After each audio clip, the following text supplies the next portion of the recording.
finna serve, nigga.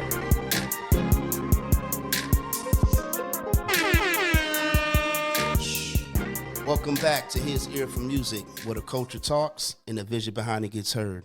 I'm your host, JC Kidd, and today I'm joined by my special co-host, Big H. What's good, my boy? Hey, man. Hanging in there, bro. How about you, man? What's up? How was your weekend? Just working. I was, my old lady had COVID, you know what I'm saying? So I caught that, but I'm good now. You did? Yeah, I caught it. What? Yeah. I was, And you lose your smell and your taste, did you? Nah. Just It's crazy how sneezing. people still catching that, though. Right, yeah. So that's when they gave it to me. Hey, so before we dive into this episode, did you get a chance to check out the Game's new album or mixtape? You know, I haven't sat down with it yet. For real? I haven't sat down with it yet. Yeah, I got a chance to skim through it. It's cool. I mean, the production is solid. He's game. He's always spitting, his Any bars. features? It's a couple of features. He got one with Jeremiah on there. You know what I'm saying? Jeremiah? Yeah. Oh, man, I didn't even know he And then was it's a making gangster. music. It's a Gangsta Girls. You got DJ drama on it. Yeah, that's what's up. That's what's up. Yeah. So today I want to talk about legends at war. Who's harder? When you hear these two names, Mobb Deep and the Dogg Pound, what's the first thing that comes to your mind? Of course, survival of the fittest, and then let's play house. New York. Mm-hmm. Shook Ones, of course. Mm-hmm. I mean, but that Mobb Deep album, man, is The amazing, Infamous? man. Yeah, the Infamous. I mean, there's like 4 or 5 songs on there that I keep in rotation, like year round. You know, That Shook Ones. Shook Ones, Survival. And you know what's crazy about Shook Ones? That it came out in 1994, the original one. Right. The one on the Infamous is part 2. I always get those confused. Yeah, one came out in 1994, which actually has the hook and the hook on there, but they did it over and it came, they put it on the 1995 album, the Infamous. Oh, okay, yeah. I'll be forgetting about that, man. But yeah, it's a fire album, man. That Up North trip, man. That shit just and that what's the other one? You got Up North trip, Giving Up the Goods, Survival of the Fittest, Shook Ones. And what's We the other live in one we're this to talking the about? day that we die. Survival of the fit, only the strong survive. Facts, You bruh. still living. That's That my shit. Still sounds good too, bro. Like it hasn't aged like at all, really. Like you put that on and it's still gonna like. So when you hear, who you think's more believable from when you hear the Dogg Pound or Mobb Deep? Like when you hear their music, who can you believe more? I think Mobb Deep. Just Real? because, well, like, you know, there was only one Dogg Pound album. No, I'm talking about who do you feel like as far as their lyrics, like are they believable? Like, I mean, they're both believable, but probably Mobb Deep. for real? Probably Mobb Deep. Because we just have a lot of a big catalog from them, you know what I mean? So Nah, but I'm their talking story about got- so you say if you've seen them, like you say, okay, I could believe that they did all this what they were talking about in their music. Yeah. Probably Mobb Deep. How about you? Who you going with? I say the Dogg Pound, I guess because I know Daz personally, and I know what he's been through, you know, being in the streets and stuff like that. But the Mobb Deep, I'm not gonna lie. When I first heard them, I thought they were like 6'5", 6'8", Right. so Yeah, big yeah, on, you know what I'm yeah. saying? I was like, these short little dudes, you know what I'm saying? Right. But they actually, the lyrics are hard though. But I mean, I think they're more. I believe both of them. I think with Mobb Deep, I think they seen more. Right. By their environment, being from the projects, you know, Queensbridge is big. Mm-hmm. You know, Daz and Corrupt, you know, by me being from Long Beach and being from California, you know, I know that they've been in the, you know, affiliated with the gang. So, but I believe both of them though. You know what I mean? As far as like, even if they weren't active, I know that they were, you know, around it. And that's what I think makes their music so hard, you know what I mean? Because they actually seen it or witnessed it. Right. You know what I'm saying? You already in Atlanta during their reign, or were you still out in Cali? No, I was out in Cali. You were still out in Cali I was when out that in Dog Cali. Food dropped? Oh, yeah. But you moved here shortly after, right? Nah, I came down here like in 95. 95, and that dropped in 90. Yeah, like well around that time, yeah, because they both dropped in 95. Yeah. So I was just leaving. Yeah. Okay. So you know what I like about both of the groups, the duo, is that they both have a in-house producer. You know what I mean? Yep. Havoc had Prodigy. I mean Prodigy has Havoc. Right. Yeah, And man. Havoc was a beast. And Daz, Corrupt had Daz. Right. You know, Daz had Corrupt. No, Daz. Corrupt had Daz. Corrupt had Daz. Daz was cooking the beats. Yeah. You know, I didn't know that until you told me that, bro. Yeah, man. I didn't know that Daz was producing them beats. Yeah, like that, bro. man. Daz, his production is so dope. Outside of the dog food, you got to think Ambitious as a Rider. Oh man, yeah, that's probably the hardest song on All Eyes on Me. I ain't mad at you. I don't ever get old. Yeah, I got my mind made up. Wait, hold on. He produced I Got My Mind Made Up. Yes, with Redman and Method Man on there. Bro, Yes. Hard, so bro. those I thought three, that was a Dre beat. but those three songs right there are different. Did he ever have a solo album, Daz? Yeah. Daz has a whole bunch of solo albums. You know what I'm saying? But and then when you look at Havoc's production, man, he did the whole Infamous album. Yeah, you know what I mean? Yeah. Havoc's a beast, man. He's a beast for sure. And then outside of that, you got the setup. Nas. Oh yeah. Dang, I didn't know Daz was cooking like that. No, that's Havoc. Oh, Havoc. Yeah. Havoc. Oh, okay. And then you got Last Day by Biggie. Wow. So under No Way Out. Man, and I didn't even know and then that, he produced bro. Don't Need Your Love by The Game. That's crazy. Yeah. I wonder if he's still cooking right now, man. Yeah, they just dropped the album. Well, he just dropped the album, I believe, called The Infinite. Oh, okay. You know what I'm saying? With old Prodigy. Yeah. You know, it's rest in peace. It just never hits the same when the artist is not physically man. there. You know what I'm saying? Yeah. Rest in peace to Prodigy, man. Facts. You know what I'm saying? I actually got a picture with Prodigy. Oh, for real? Yeah, you know what I'm saying? He came through Patch? Yeah, rest in peace, you know. Daz was always at Patch, wasn't he? Yeah, Daz came to the Patch a couple of times. I actually got a video with me and him in there too. We was working on he came and did a verse for artists. I was a consultant at the time. Shout out to Natty Boy. You know what I'm saying? He came out there and showed love, so yeah. Check it in one time at Patchwork with my nigga Daz, Eastside Long Beach in the building. About to work on this Natty Boy. You heard of me mixtape.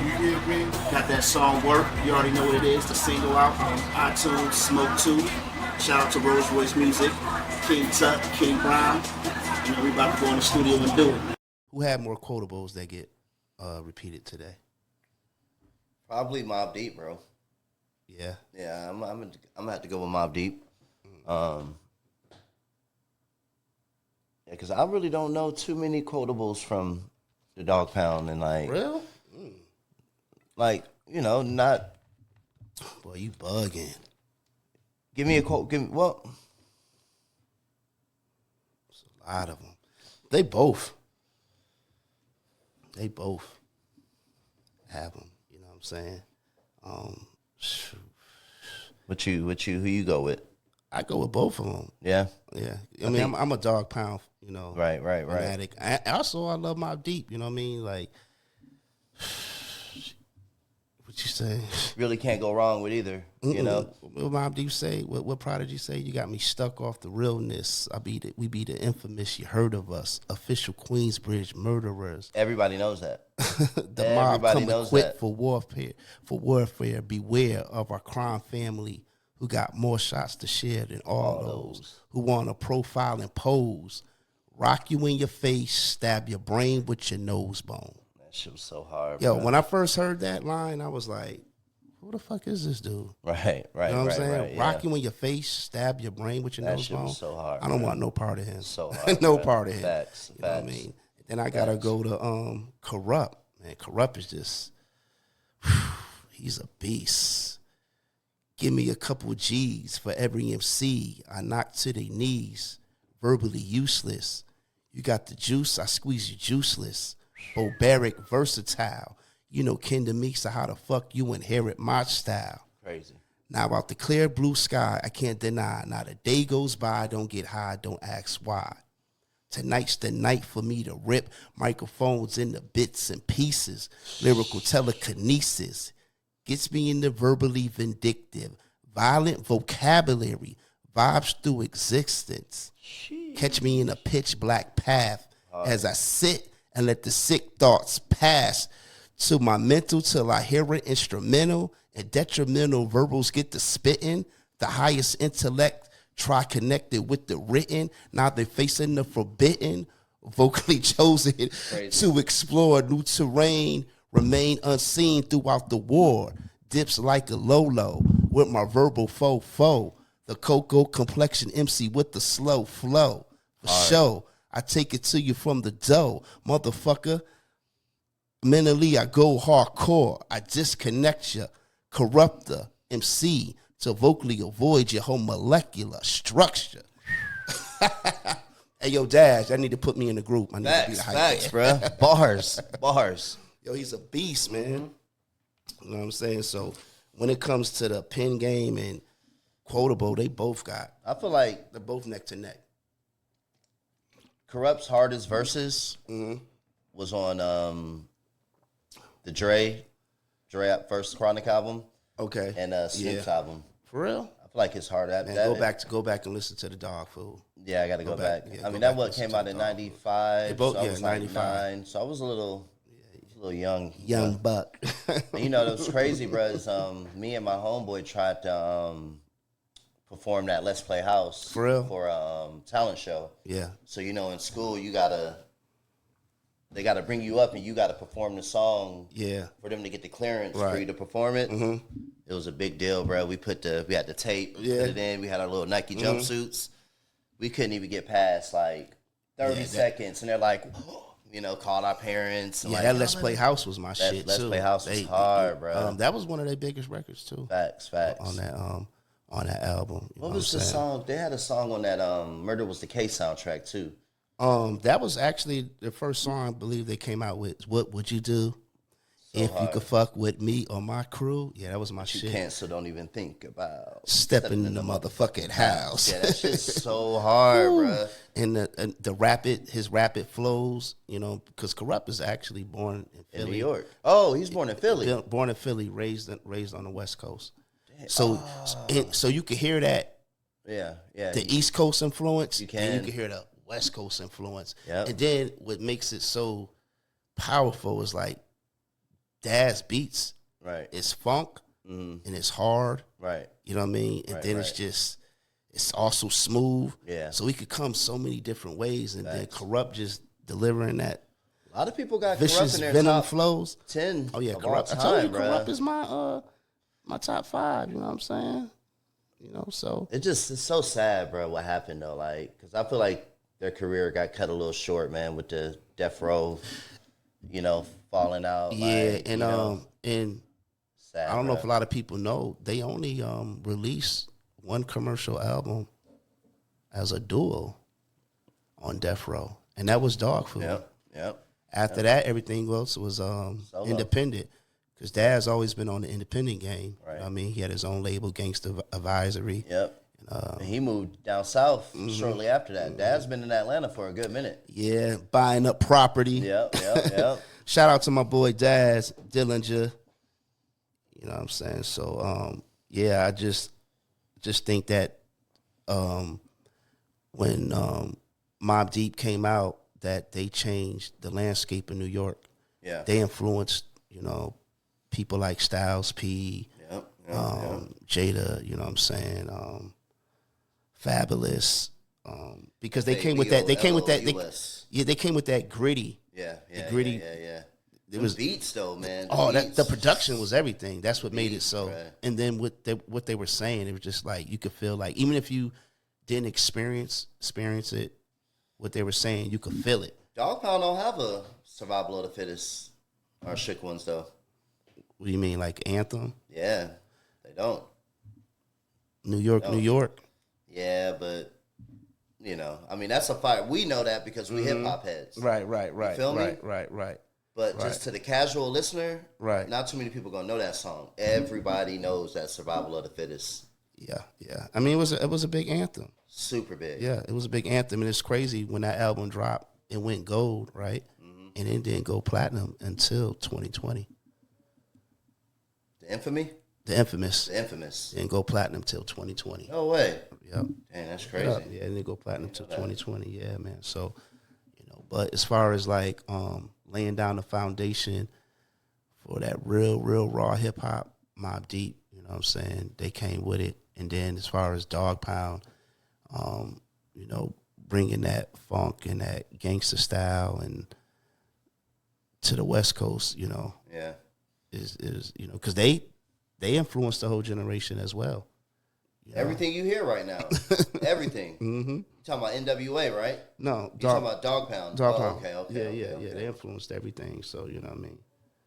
Of course NWA, but then there was no gangster music before NWA. Of course, Ice-T, but I'm talking about as far as when Dogg Pound came out. After they dropped, you had a couple. A lot of people was trying to emulate that type, but you really couldn't do it. Because they had chemistry. People were waiting for that album for a long time too. That Dog Food. Oh yeah. It was highly anticipated. Yeah, but then it's sad because they didn't really have a follow up. I know. You know what I mean? Yep. So now let's take a ride down south, straight to the trap kings of Atlanta. Jeezy versus Gucci. Who's harder? Man, that's so tough. That's tough for me, man, because I'm a huge fan of both. Same here. Man, it's hard, bro. I feel like, as far as anthems go, like I put on, Yeah. What else? Our President is Black. That's from the Recession. Jeezy. Yeah. Jeezy was hard. Records. Jeezy, man, that Thug Motivation 101 has got no skips. The whole album from start to finish is classic, so shout out to my guy Nico, who actually engineered the whole album. I say Jeezy influenced the streets, Gucci influenced the future. Right. What you think about that? I'm gonna have to agree with that. Because when Jeezy came out, it was a whole different sound. I mean, like, Shot of Red. Man, if a nigga sold was just a small time hustler, he thought he was a big time hustler after he heard Jeezy. Jeezy motivated you just want to go get some money. Yeah, bro. I don't think we've ever seen a movement like that Snowman movement, in Atlanta. I mean, you had everybody with the Snowman. Man, shit, come on, everybody. And the production on it was just him and Shorty Red, the chemistry, man. Yeah, bro. It's that Last of a Dying Breed. I mean, that whole album is crazy, bro. And so I would probably lean more towards Jeezy. Yeah. Because he's got that classic album, like that Thug Motivation 101. Right.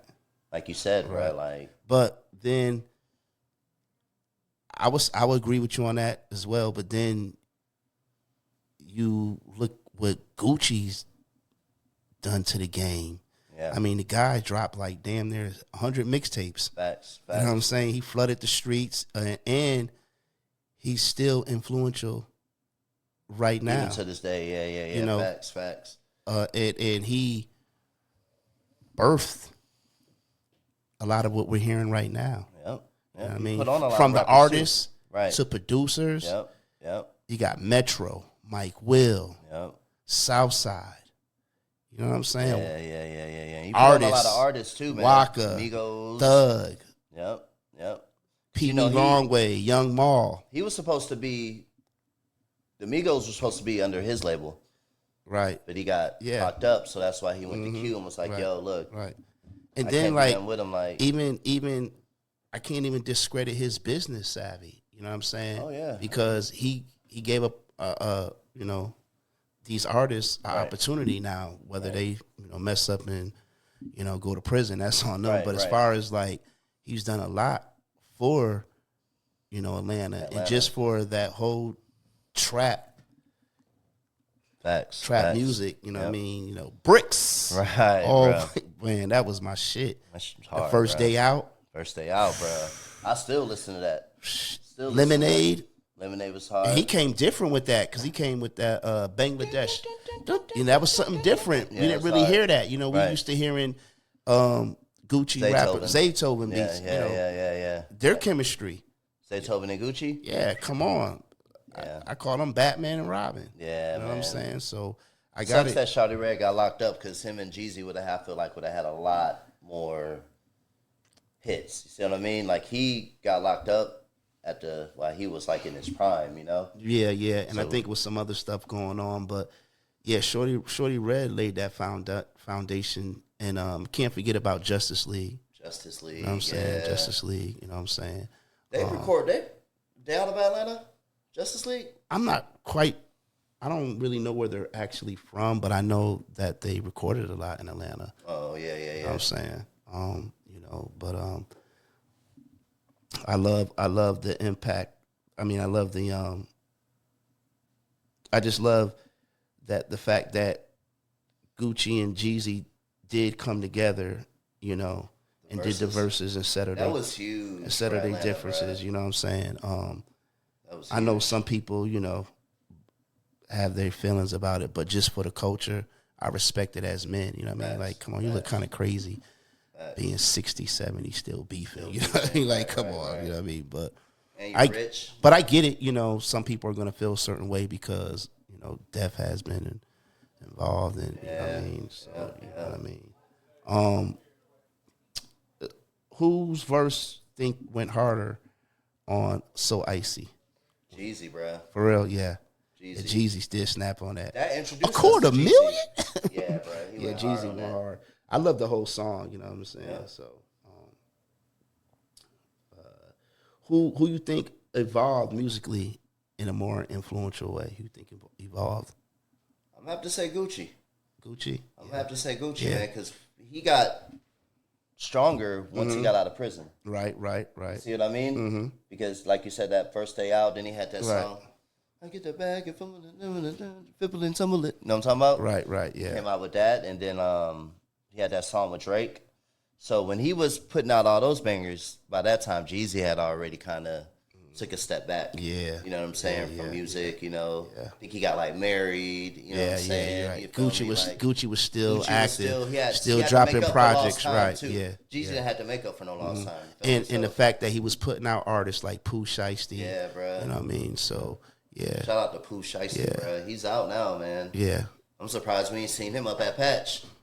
I think he's on house arrest. Oh, okay. I think so I seen him monitor. Yeah. So, but Gucci and Jeezy, you know, they done a lot for the culture, and would have been dope. I'm not gonna lie, if they both came out with an album together. That would have been hard. Yeah, that would have been hard. Dope. That would have been hard. Though. Why not? I mean, they have real beef, bro. Like, no. I mean, no. F the beef. I'm just saying they didn't have the musically. If they didn't have the beef, they just put out an album. Then if it was executive produced by Zaytoven, while they were in their prime, Zaytoven and Shorty Red. Yeah, that would be crazy, bro. Shorty Red, yeah, bro. He's one of my favorite producers of all time, man. Yeah. You know, he produced that damn Snoop. Yeah. What was the, Sexual? Yeah, bro. He actually wrote it. Shout out to Shorty Red. He wrote that? Yeah, he wrote it. Yeah. Oh man. Shout out to Shorty Red. Yep. You know what I'm saying? So I actually got a story. So you want to hear a story? Story time. Nah, not a Fat Joe story. All right. You know what I'm saying? But it's a real story. So you know how I really got into this game is being a manager. I was managing producers at the time, back in 2005, 2006. And actually, the person I was managing at the time is him. When that's recording the show right now, shout out to Chubby Keys, Culture Lab, and Timothy. We're called the Key Pushers. And this is how I got my first placement. They had gave me a beat CD, right? I forgot how many beats was on it. And at the time, my partner, Nico, he worked at Patchwork Recording Studio. And he was engineering for Jeezy. He already had did TM 101, and they were working on the inspiration. So he was like, "What's up, kid? You got any beats?" I was like, "Hell yeah!" They just had gave me some beats, you know what I mean? Right. So I gave them a beat CD, and I believe they went to LA or something. They was finishing up the project. Mind you, the album was damn near almost done. You know what I'm saying? So he comes back and he was like, "Yo, kid, got some news." I was like, "What's up?" He said, coaching them, they like the beat. Jeezy liked the beat. I was like, "You shitting me?" Crazy. He's like, "Nah." So they end up wanting us to give them the sessions. You know what I'm saying? Now, this is my first time. Right. And like, I haven't made any money from music. You know what I'm saying? I just know I had a good ear, and I know when I hear beats, you know what I'm saying? So rest in peace, Vernon Slaughter. That was our lawyer at the time. Okay. He did the contract. It's the first time I ever learned about a producer's agreement and anything. Right. And the song on the album was called We Keep It Gangsta. Yeah. Featuring Slick Pulla and Blood Raw. Crazy, bro. Yes, crazy. Crazy. It's How crazy. did that feel, man? Man, it felt great because, like I said, that was my first time ever doing a contract. Right. This is 2005. And what's crazy is I had to learn about the business side. Right. Like, you know, a letter of direction where I get my percentage, you know what I'm saying? And to this day, till this day, I'm still getting royalty checks. That's dope, bro. From the song being on the album because it's platinum. Right. A lot of people don't know Jeezy's a selling artist. You know what I mean? Like, we were still getting statements like crazy, military overseas. That's wild. You know what I mean? You got to think when Christmas comes, and Right. it's crazy. You know what I mean? And yeah, it was a great feeling because when I first got the check, that's when I knew. I was like, okay, It's real. if I could make some thousands, shit, I got to keep doing this. I Right. can make some millions. You know what I'm saying? Yeah, But bro. shout out to my guy Nico. You know what I'm saying, for putting that play together. Nico's You know what I'm saying? Dude, man. Yeah, so, you know, being part of Jeezy's legacy, you know what I'm saying? Because Big time. it's certified double platinum, I believe. Yeah, certified double platinum. And it's going to continue selling. That's the album that had I Love It on it too, right? And I love it. Yeah. Yes, yeah. And what's crazy is, even, you know, I hate to say it, but it's business. When he passes, and still more gonna money. get the money, Still, yeah. you know what I mean? And Yeah. so that's part of the game I learned. And when I seen that, I was like, yo, I could do this shit. Right, You know what I'm saying? But just being part of that album and his legacy, you know, it meant a lot. You know what I'm saying? And that was my first placement Hell yeah. ever. There's people still looking for their first place, Right. man. They don't realize how hard it is. Right. It's hard to get that placement, Right. bro, so. Yeah. And that That's album, dope. and it's still selling. Facts. I mean, Facts. the checks aren't like how they used to be. Right. They're smaller, but you got to think that was, Getting it. it dropped in 2006, 2007, something like that. 20 years ago. It's still getting, Yeah, it's come crazy. on, man. So, you know what I mean? Like, so shout out to Jeezy. You know what I'm saying? Shit, you know what I mean? But that's my story. You know what I'm saying? So, you know, I want to thank y'all for tapping into our second episode. Boop, boop. We getting things together. You know what I'm saying? If you rocking with us, you know, hit that like button and subscribe. You know what I'm saying? We're going to keep bringing that real. Yes, sir. You know what I'm Sir. saying? So, yeah. Peace. And that's a wrap.